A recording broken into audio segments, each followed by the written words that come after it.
যে পরিমাণে কামরাঙা আমি পেয়েছি সেটা কিন্তু পর্যাপ্ত পরিমাণে আশানুরূপ না, কারণ কামরাঙাগুলো বেশ কয়েকদিন থেকেই বাজারে আছে, যার কারণে হালকা পরিমাণে নষ্ট হয়ে গেছে। তবুও দাম কিন্তু ভীষণ ছিল।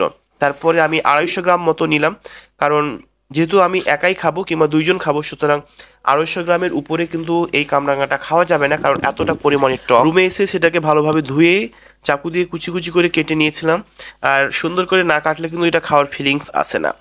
আর যার কাছে আমি এটা নিয়েছিলাম তিনি কিন্তু বিট লবণ কিছুটা পরিমাণে দিয়েছিল, আর এই বিট লবণটা তার সাথে মিক্সড করে কিন্তু আমরা খেয়েছি। আর কামরাঙায় কিন্তু প্রচুর পরিমাণে ভিটামিন সি রয়েছে। আপনার হাড়ের যে সমস্যা যদি হয়ে থাকে, দাঁতের যদি কোনো সমস্যা হয়ে থাকে, আপনার স্কিনে যদি কোনো সমস্যা থেকে থাকে, আপনি কামরাঙা নিয়মিত খাবেন, দেখবেন যে সেইগুলো কিন্তু অটোমেটিক ঠিক হয়ে গেছে। আর যাদের সর্দি একদম ভালো হয় না, ঠান্ডা প্রচুর, তারা কিন্তু অলরেডি কামরাঙা খেতে পারবেন, দেখবেন অনেকটা উপকার পেয়েছেন। যেমন আমার কথাই বলি, প্রথমে একসঙ্গে কামরাঙাগুলো কেটে নিয়েছিলাম, তারপরে 2-3টো কাঁচামরিচ, আপনি যেমন ঝাল খাবেন, কাঁচামরিচ কুচি করে কেটেছিলাম, তারপরে ছিল বিট লবণ, তার সাথে ছিল সাদা লবণ। তো একসাথেই সবগুলো মিক্সড করে আমি মাখিয়ে নিচ্ছিলাম।